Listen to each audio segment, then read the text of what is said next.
Hi there, this is Steve, and I did three videos on how I use link for check in response to a request. And then it dawned on me that very few people are studying Czech, so I thought I might do it for French, and maybe I'll try it for Spanish and Japanese and other languages if people are interested. The first video I did was where to get the content. Well, in French, if we begin in our library, we can see that, say, at the intermediate level, there are a variety of content items available, some dealing with prononciation, les villes françaises, Allô Marianne, Conte de Charles Perrault, voilà, améliorer vos écrits en français, lots of different things. If we prefer, we can look at, advanced stuff, if we're more advanced. We've still got some pronunciation things there. La France, problème, les Celtes, les origines. So, French Audio Gazette, there's a lot of different things. Now, I want to have a look. And the other thing I should point out is that on this library page, in all the languages, we have this import bookmarklet. And what you do with that is you grab it and you drag it up to your whatever it's called, toolbar. I'm not going to do it because I've already done it. And then, and I'll demonstrate it later, if you want to read from Le Monde or some other newspaper or anything you can find online, you just highlight it and it automatically comes in as a lesson to link. On our library page, you can also search, all right? So I'm not going to spend any more time on that.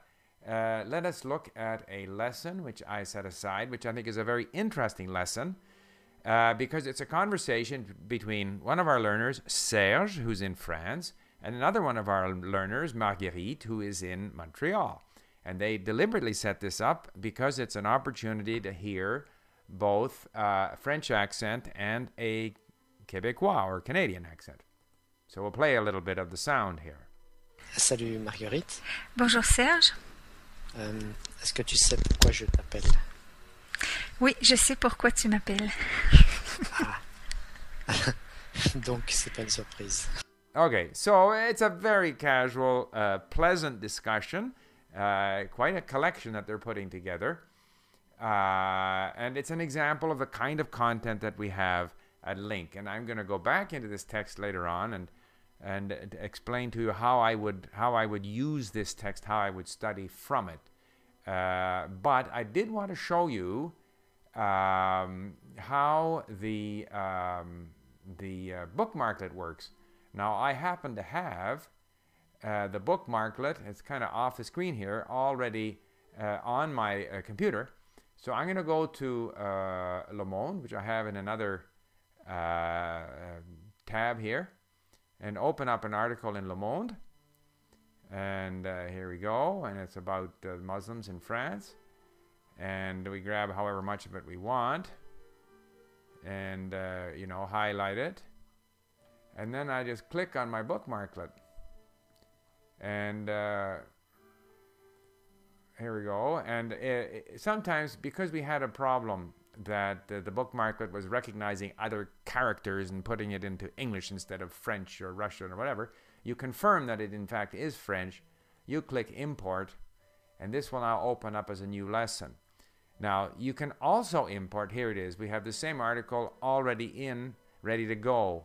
Now, the other way you can import is if you have a source of content where you have both audio and text, you can go to import, click on import, and in my case, I have imported a variety of items here, but you can choose to open a new collection. And the advantage of this import feature is that you can use material that is under copyright because you're not going to share it. If you were creating your own, or if you had content that you had obtained permission to use to share in our library, then you would share it. But most of the time we're importing things for our own use, in which case we go to the import collection, we press on collection, because it's an advantage to have things in a collection so that you can easily go from 1 to 2 to 3. Now, I'm not going to continue here, but you would have to continue it. You want to confirm that's in French because you are in French. And then you would bring it in, and you would obviously copy and paste the text. and then you would copy the link to the audio file, and you will see that when you import material, you identify the audio file, and all of a sudden you have a lesson ready to go. If, as I say, it's not under copyright, you can share it with other members.